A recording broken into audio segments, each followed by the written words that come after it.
Episode 225. Everybody's got to keep up. So, it's one of those deals where you either keep up or you get left in the dust. So every opportunity that I can grab a hold of where I can get some training, different perspectives even. So maybe the information you're hearing today is nothing new to you. You've heard it before, but the interesting part is you get to have a different perspective on it. And that's really what unlocks somebody's desire and drive. Welcome, aftermarketers, to On Point from Remarkable Results Radio and a special interview from an auto care industry professional. On Point. Welcome, aftermarket professionals, to Remarkable Results Radio and to episode 225 with educator Jose Gonzales, recorded live at the TST Big Event. Carm Capriato here. I'm always excited to interview an automotive technology educator. There's so much to learn from their perspective, and today's interview has some very interesting career pathways that may just surprise you.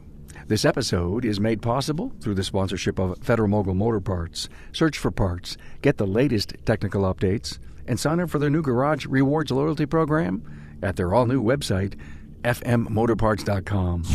Find the show notes for Jose's episode at remarkableresults.biz/E225. I spent some time with about 450 aftermarket professionals, technicians, and shop owners in Westchester County, New York in March of 2017. This is another interview from that event. I want to thank Jim Morton for introducing me to Jose Gonzales. Every time I get out and hang with aftermarket professionals, I get a chance to show how easy it is to download my podcast app. Many who work in the aftermarket have a smartphone, but don't use it to listen to music. So apps like iTunes and Google Play, or even iHeartRadio, are not mainstays to listen to podcasts. So I show many how easy it is to have all the episodes at their fingertips. In your iOS or Android app store, search for Remarkable Results Radio and download the free app. Within minutes, you'll have all the episodes in your smart device so you can listen when you find the time. Another great week of new friendships and connections. A big shout out to new Facebook friends Dave Wassler, Dan Hablutzel, and Jamie Lazarus. And to my new LinkedIn connections, Pete Fail, Mary Stratton, and Sean O'Neill. Great to have you engaged in the podcast. Also connect with me via email with an idea for a show or a guest request. My email is carm@remarkableresults.biz. Now meet Jose Gonzales, educator at Berks Career and Technology Center. We met at the TST Big Event, and when I found out about Jose's story, I knew right away this is one for the Triple R archives. Jose was a tech for 16 years, and then he became an instructor in post-secondary.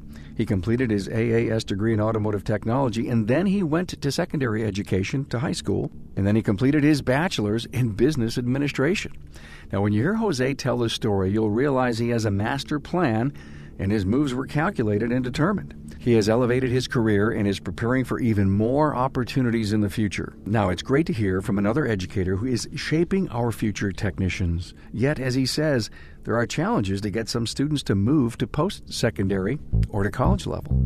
Hey, it's best to hear right from Jose Gonzales, a bright young man who is making a difference in preparing students who want to use their knowledge and skills and find a career in the automotive trade. Now here we go with a great story of personal motivation and persistence with Jose Gonzales from Berks Career and Technology Center. A warm welcome to Jose Gonzales from Berks Career Technology School. Hello, Jose. Hey, Carm. What I find so interesting about you, Jose, is that you were a tech and you worked a lot of years in it, and then you went to be an instructor. That's correct. Tell me about the 5 years you spent at a Ford dealer. That was a big part of my experience, straight out of a Votech school myself, and got hired at a Ford dealership. Someone there saw the potential in me and sent me for a lot of dealer training. Isn't it great to have someone take an interest in you? Yeah, that was really fantastic and a great opportunity. So my time spent at the Ford dealer was really kind of cut between going to classes and learning about the product and then actually getting to apply that knowledge. It was great that they sent you to school, wasn't it? Fantastic. So after that, you moved to do what? After that, I moved out of the dealership and went to the independent just because of repetition. You work on a dealer product and you're seeing the same things over and over again. And I'm more of I want to see what else is out there. You wanted to work on everything, didn't you? Absolutely. Absolutely. And you didn't want to have a boring day working on the same warranty problem all the time, right? That's correct. Well, about 16 years as a tech. And then the big move, right? Correct, yeah. So I spent a variety of my time at a couple of different independents. One was a corporate-owned franchise, and the other one was just a little 3-bay garage in the outskirts of a city. What I started to run into, even at the corporate franchise level, is whenever a new technician would start, it seemed to be that I was the go-to guy to get him up to speed with processes and just figure out what his talents were, so we knew where to put him on the team. Well, that's an honor to be in charge of that. Yeah, it was overwhelming at first, but it seemed to fit. So I had a good time doing that, and I got to learn the abilities of the techs that were coming in the door to work with us, as well as the guys who had been there before me. Did you think you had something special that you were able to onboard these guys like that? No, I really didn't. I just, for whatever the reason. A natural talent? I guess. So from there, when I went into the smaller independent shop, again, just kind of doing my own thing, and we didn't really refuse any work at all. We would take it all in just because I enjoy challenges and things like that. We started to get cars that showed up from potentially other shops and customers that were referred to us from other shops. And then you start thinking about, well, why are they coming here instead of staying at the shops? You were ground zero for the tough challenges, right? It appeared to develop in that. And it wasn't intentional. I didn't go out looking for it. It seemed to find its way there.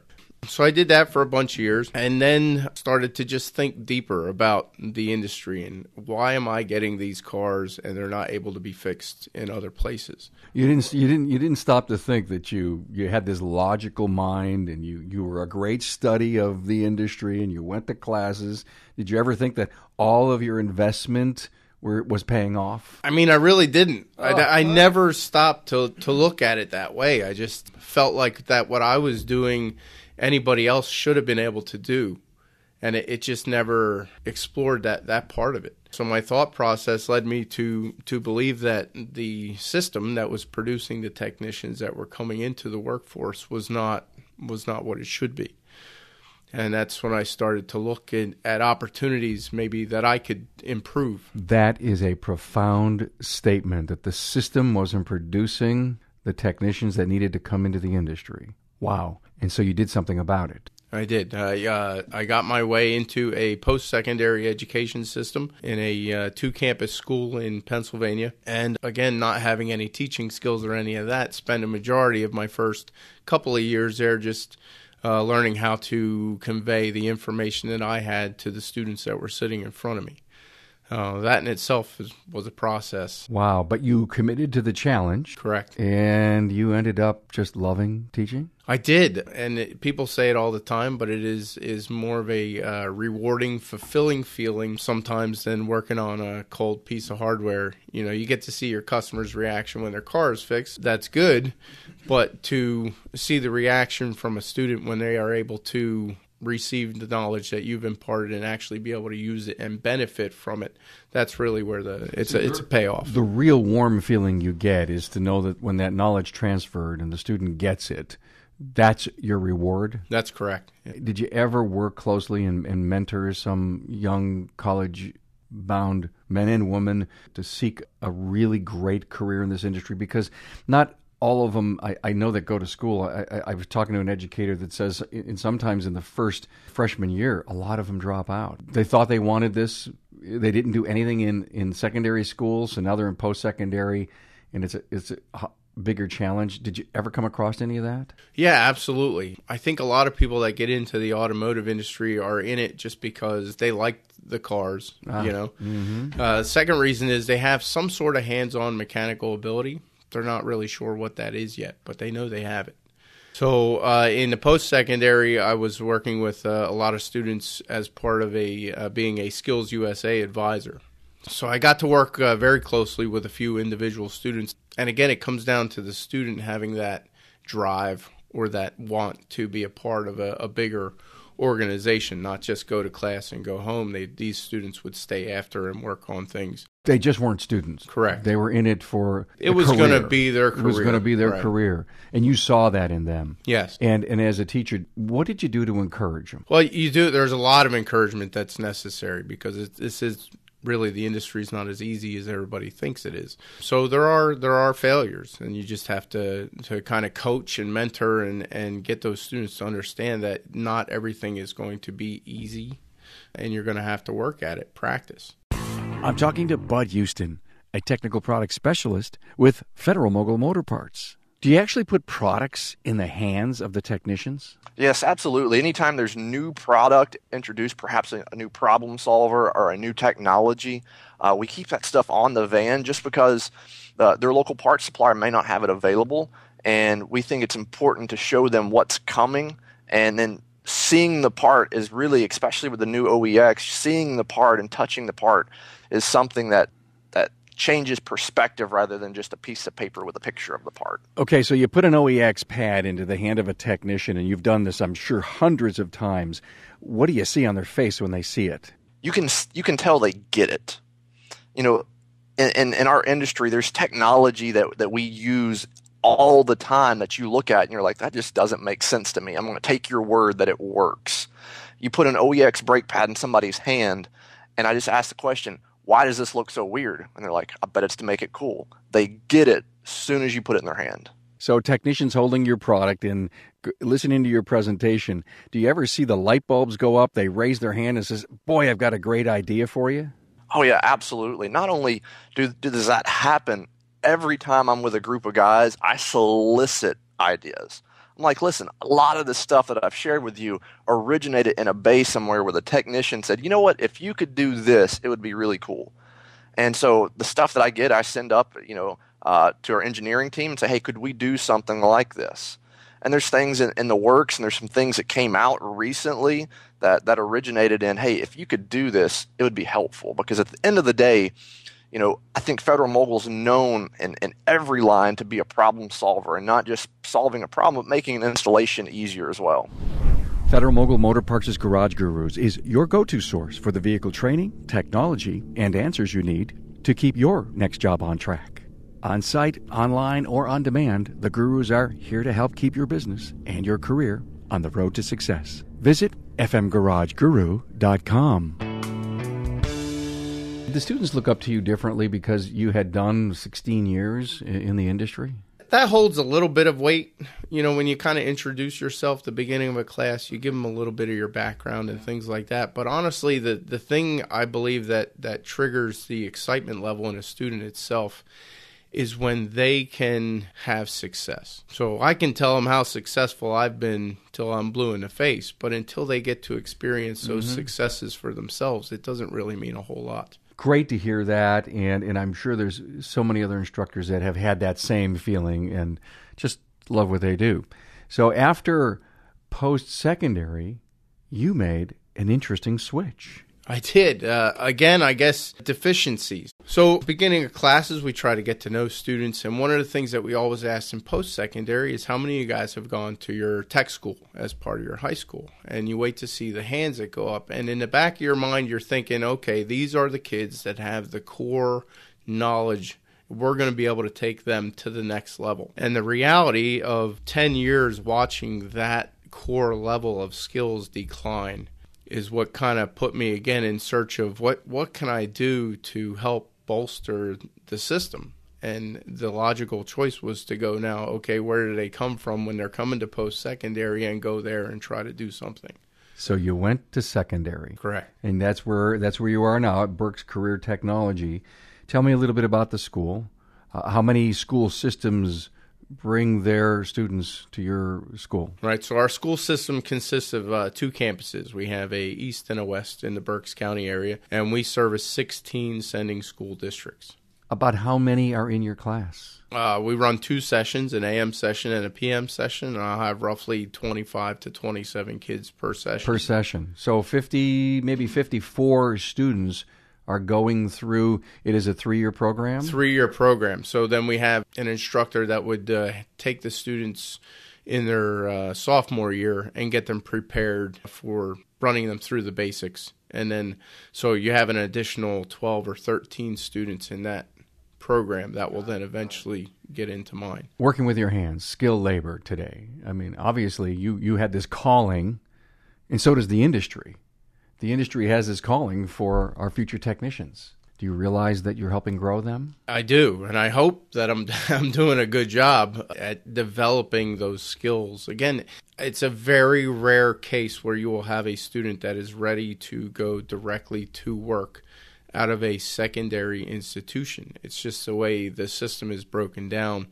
I'll have a student for roughly 2 hours a day, and then they get the summer off. So in the summer off, we're going to lose probably about half of the knowledge that we tried to retain. Then we're going to get them back again for another 2 hours a day, and then they're going to get the summer off.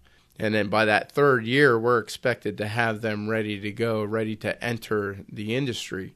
And the fact is that a majority of the students are not going to be ready to do that. They need another step or additional time practicing and training. What do you recommend? Post-secondary education in some form or another. Again, not every student is built for college, so there are automotive programs at a college level, but then the other option would be your post-secondary certificate programs. You haven't been at Berks long, have you? Less than a year. Less than a year. So you really don't know what's going on with the seniors. But do you know the stat of how many are going into post? We only have roughly a handful from the classes Really? that I'm teaching. Yeah. And is it because the post-secondary isn't recruiting at your school? No, that's not the case at all. There's definitely a heavy element of recruitment in the school from all over. Why do you think that just a handful go on to post-secondary? I think there's a couple of different reasons for that. A small percentage of those students potentially become disinterested. They didn't realize it was going to be this much work. They were going to get their hands dirty every day, potentially little nicks and cuts and things like that, and it's just not for them. The second part of it is the cost involved. So when you're looking at a post-secondary opportunity, whether it be college or a certificate program, there's a cost associated with that.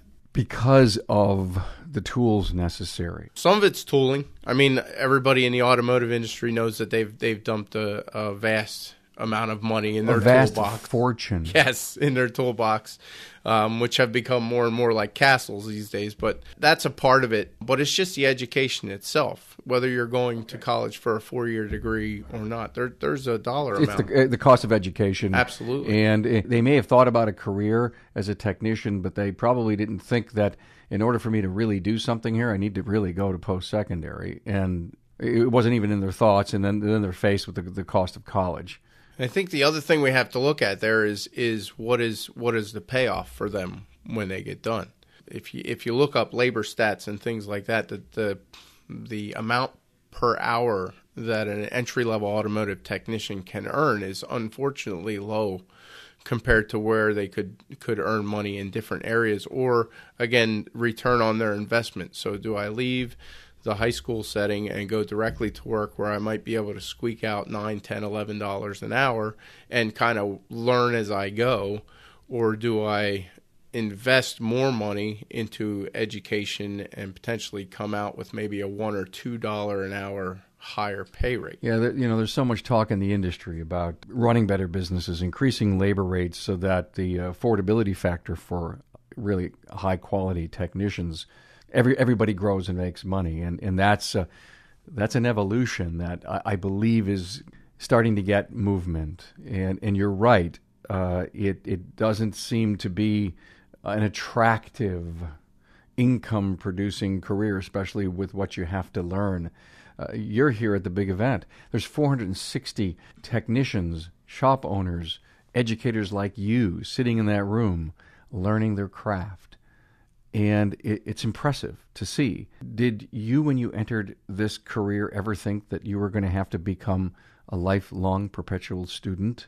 No, not at all. I think if I look back at my high school career, and like I said, I came out of a career and tech center just like these guys are in. It's part of the age level and the maturity factor, but you're really looking short term. I'm going to be done with high school. I'm a senior. I'm going to graduate. I want to be done with the books and the pencils, and I'm going to start earning a living so I can make enough money so I can get an apartment, so I can move out of my parents' house. And all of these things are going on in a student's life, and it really is hard for them to say, okay, I see this. This is the grand scheme, and I'm going to have to continue to go to classes as long as I want to do this. But that's really what we've gotten to. What you're saying is that they just don't see the payoff. It's hard, yeah. Jose, you probably just heard Scott Brown from IATN give the keynote speech, and I caught almost all of it until I had to get pulled off to the side for a moment. What was so interesting to talk about technology. In 1981, there were about 56,000 lines of code in one of the earliest totally computerized cars. And today, Scott brings up a stat that in 2016, a Ford F-150 has 100 million lines of code. And, you know, and I'm seeing the training that's going on here and the level that it is. We're really, this is a high-tech job, isn't it? Yeah, it really is. And who would have thought 25 years ago that we'd be talking about lines of code in an automobile? Yeah, and so I go back to in high school. How many career days, how many shop owners are you inviting in, or does the school invite in, to talk to the students about life after education? It's honestly a pretty sad number. We have our 2 advisory board committee meetings, which are basically teachers working with those shop owners to discuss our needs as a school. But there's no student interaction at that point. At least at our school, we have a quarterly where we can arrange to have someone come in and speak to the students about opportunities and things to basically be proficient at life skills, you know, what are budget making and things like that. But to get down to the nitty gritty with shop owners and what their expectations of students are and things like that, it's really a surprisingly low number of opportunities that we have to get them in there. I was impressed to hear that in your late 30s, and you're still a young man, by the way, you went back to school to get your associate's degree in automotive technology? Yeah, that's correct. Good for you. Thank you. You were probably the oldest one in the class, obviously. Right? Yes, absolutely. Tell me about an experience where they were calling you Dad. I don't know if that ever happened, but it was a unique experience because I had been in post-secondary education at the time that I decided to go back. Did you go to your own college for it? No, I did not. Fortunately, the college that I worked for was a certificate program, and I was looking for a college degree. Okay, got it. So I attended a community college that had an automotive program. I was able to do a majority of the classwork online, which worked out as an adult learner. That's what we're really looking for. We can't necessarily afford with a family and children to go to campus and take a course. The final course I had to take was a course in shop management, and I will not forget sitting in the back area of that class and looking at all of the students in front of me who were just starting, 20, 21, they all have their iPads out and their phones and they're texting and they're doing things that are not class related. And I just remember thinking to myself, like, they have no idea what's coming. You could have really given the keynote speech at graduation, couldn't you? I probably could have, yeah. Were you able to, when you were with the students, just try to share with them some insights that you had? A little bit, a couple opportunities when you get to share your experiences. And this is what I so admire about you, Jose. You just completed a bachelor's degree in business administration. That's correct. What was the driving force behind that? So while I was doing my the post-secondary work, there's always a struggle internally between the people who are in the classroom and the individuals who run the programs, let's just say. Yes, the administration. There was a series of events where our director of education, the one who really had the most input when it came to working with administration and tailoring the courses and that kind of thing, was on a track to retire. So when looking at the required credentials to assume that position in that school, which, again, I really feel like that would have been the biggest help that I could contribute. Because you would have been a person who was there in the trenches, been there, done that. What qualities you could have brought to that position, yet you were missing a sheet of paper that said you had a bachelor's degree. That's absolutely in correct. Something, right? Correct. And did you feel that the business administration was really good, a good qualification to go into administration? I did. Actually, the part of the track, my major, if you will, was in human resources. And if you look at the core of human resources, it's really about putting people in the right places. So where did you get so smart? Because you have made some very incredible moves over the last, 20 years? I don't know if it's necessarily that I became so smart or I had a lot of people that were in my corner. In your corner, giving me saw good advice. potential. So would you call these people mentors of yours that would whisper in your ear and say, hey? Absolutely. Is a lot of it your gut moving you in the right direction? Do you listen to your gut? Yeah, you do. This last transition that I made was there's a difference in salary and things like that. And then you really have to think, is this the right move for me? But ultimately, you do have to go with your gut and say, this is really what I want to do, and I'm going to make it work. Because you have a bigger plan. Yeah, correct. Ultimately, from all those years ago, you're a man with a plan. So you want to move up in the education system, and I guess we would be happy to have been there and done that person leading an educational program. So mentoring. Have you done any mentoring, or have you been mentored by anyone special?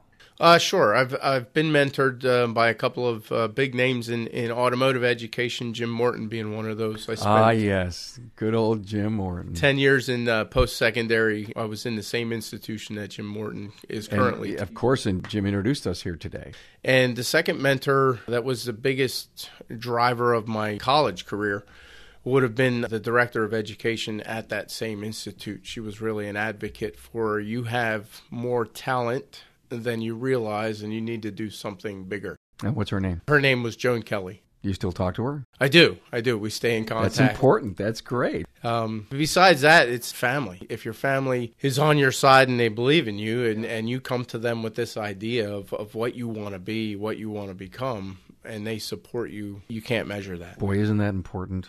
A lot of extremely successful people have a very supportive and strong family, wife. Tell me about your family. So my wife and I, we've been married for 15 years. We've been together for 20 years. But she's very, very supportive. We kind of reverse roles a couple times. So when I met her, she was in college working on her nursing degree. That's funny. Then we switched, and I did my college thing for a while, and then we're actually switching back. She's going for her doctorate. I'm impressed. Wow. I mean, you guys are all about education and furthering yourselves, and you obviously have some really great things in life planned. I'm a young student, and I'm thinking of wanting to have a career working with my hands. And wow, cars are computerized, and look at all the things that are going on. And I've read a few things. Jose, you're an instructor. Should I get in the program? I would say yes, especially if you are a technically savvy person. Anybody who's in the automotive industry knows that a majority of our scan tools and diagnostic equipment is going based on a Windows program or a laptop or a tablet. And it's amazing when I see a young person, they have a phone out or something like that, and they're doing things that I didn't even know existed on that. And that really, for them to be able to interface with the platforms that we have to deal with, is a huge advantage in the industry, instead of trying to learn it, try to go backwards and learn it. It's a great advantage for them. So you would really encourage young people that want to work more with their minds or their hands? I would encourage people that are willing to work with their minds. We still do need a force of individuals that can work with their hands. But, again, referencing Scott Brown's address at the show today, we need techs with knowledge and skills. So we can't, 30 years ago, go in there with just the hands-on skills and replace front-end parts anymore. We're dealing with computers in every area of the car. So interesting. That it's, if you will, almost a well-balanced individual who's got that ability to know how to wield a wrench in a right, smart way, but they also have to have all that logical mind working for them, so they don't get stuck in one of the techs I interviewed recently said get stuck in a rabbit hole of diagnostics and not know how to go left or go right or get out. Okay, so why are you here at the big event? Everybody's got to keep up. So, it's one of those deals where you either keep up or you get left in the dust. So every opportunity that I can grab a hold of where I can get some training, different perspectives even. So maybe the information you're hearing today is nothing new to you. You've heard it before, but the interesting part is you get to have a different perspective on it. And that's really what unlocks somebody's desire and drive. Now you hear a different opinion on something, and you're like, I'm going to go home and I'm going to test that out.